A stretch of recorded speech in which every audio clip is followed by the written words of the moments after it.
was a turnout for the continual voter registration. Very poor turnout recorded last week. The Gen Z that we were expecting would be very quick to ensure they get the voters card do not appear as enthusiastic. Yet, we see them engaging in other activities, coalescing as young people, coming together in support of one of their own. We saw it last week in Othaya. We saw it yesterday again in a church here in Nairobi.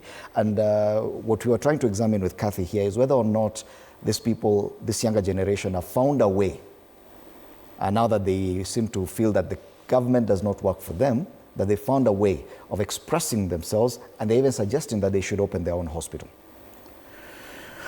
Well, it's very interesting, but first of all, let me apologize. The traffic was a bit confusing, especially between Westlands and here.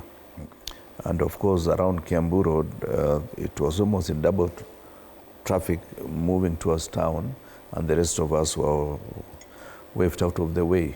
I've always been lucky to have come early. So let me apologize to Kenyans and to you, Fred and Kathy, for this unfortunate situation.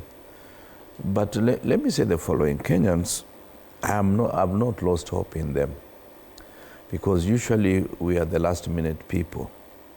Perhaps they're still adjusting. Some of them are still fighting for their IDs, and we hope the government will be able to expedite the process of issuance of IDs so that young people have a chance to express themselves in the next 2 years on the choices that they want to have as their leaders.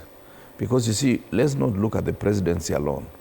Let's look at all the positions, from the MCA of the area, the member of parliament, senator, and also the governor. So at times you may be actually focusing on the presidency when there are so many positions that affect you. If we are talking of 15% that ought to go to the counties, that is money that makes a lot of difference.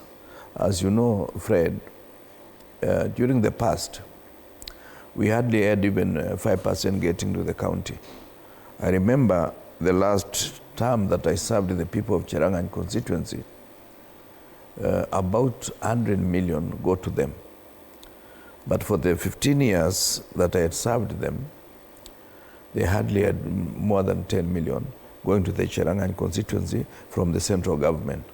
This therefore means even CDF alone, before even devolution, is good enough to make sure that money is devolved from the center. So I still have hope that Kenyans, and I still want to urge them, that the best way to change government, the best way to change the leader that you have, is first to register. Don't tell us that you don't see anybody among those who have expressed interest in the presidency or any other position, whether it's at home or here. Because it is important that you have the card, you have registered as a person, and therefore you can express your desire to retain the same person or to change the person. Mm-hmm. Yeah. Yet what we were looking at just before you came in was the fact that it would appear this younger generation want to do things different, that they do not have a lot of confidence in the conventional way of doing things, waiting for 5 years to go to an election. They want quicker, more urgent solutions. We've seen that in Nepal, we saw that in Bangladesh.